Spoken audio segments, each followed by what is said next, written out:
But from earnings expectations to earnings analysis, Rashesh Shah, Chairman and CEO at Edelweiss Financial Services, joins in to talk about his set of earnings. Rashesh, hi. Morning profits have gone up a good 41%. Give us a quick snapshot of what were the profit drivers for you this quarter. I think in this quarter, quite a few things came together. As you know, for the last 3-4 years, we have focused on expanding the businesses in which we are. We diversified the business model. So in this quarter, obviously, capital market, brokerage, investment banking came back as the economic activity, as activity in the capital markets has gone up. Even our credit book has steadily grown, including housing finance, where we are seeing a fair amount of robust growth. So I think our credit books have grown by 20 to 30% for this quarter. Capital market activities have been up by 35 to 40%. And overall, I think the all-round improvement in the capital markets, in asset prices, all of that, along with the last 3-4 years of diversification and investment in efficiency and productivity that we have made, I think we were able to clock 41% growth on a YOY basis. Right. So what was the specific contribution from the capital market vertical which seems to have done the trick for you? I think capital market brokerage was obviously the important one. We are seeing brokerage volumes have gone up by about between about 35 to 40%. Also, we had rationalized our pricing last year. As you remember, last year there was a big shakeout in the brokerage industry. A lot of people closed their businesses. We had actually invested more. We increased our capacity, automation, including online and mobile trading.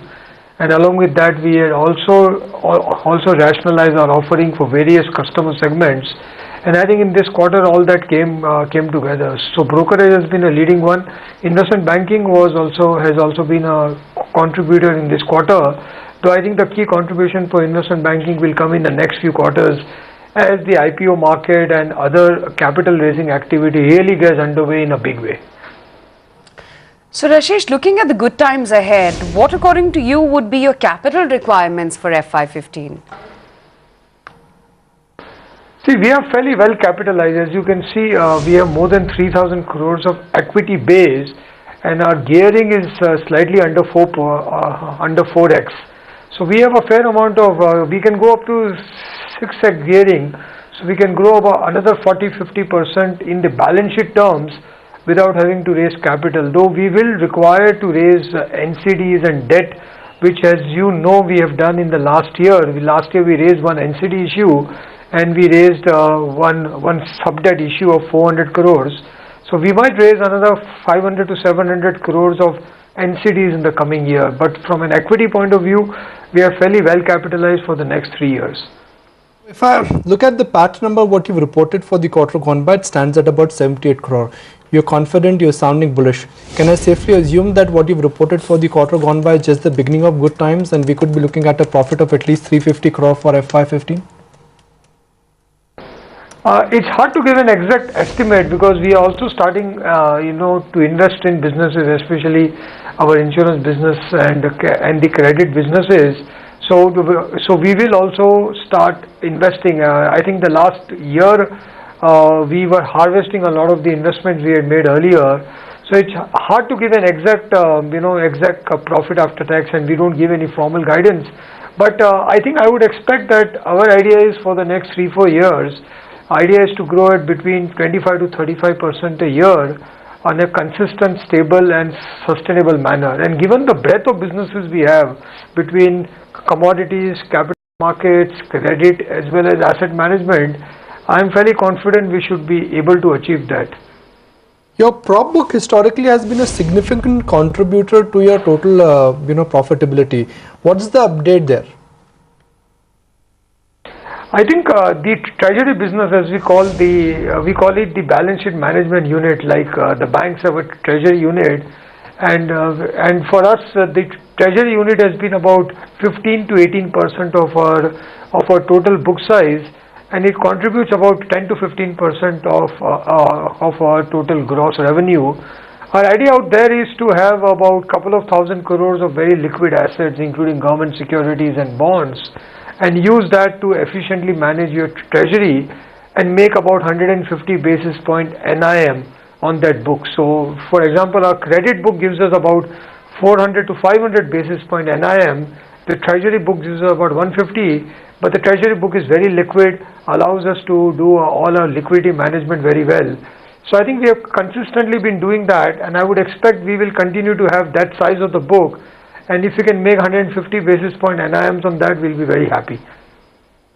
Rashesh, since you're with us, I can't help but not talk markets with you. What's the sense that you're getting? Do you think the best of the rally is already played out for the year, or are there significant amount of good times ahead? I think overall there is a huge amount of optimism and the trend is clearly upwards.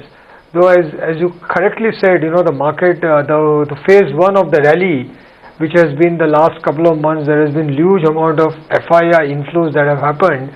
And currently we're seeing a lot of investors are now in consolidation phase. There is some amount of sticker shock also because, a lot of the mid caps are up 3x. So, if there was something trading at 100 rupees, it is now at 300 rupees.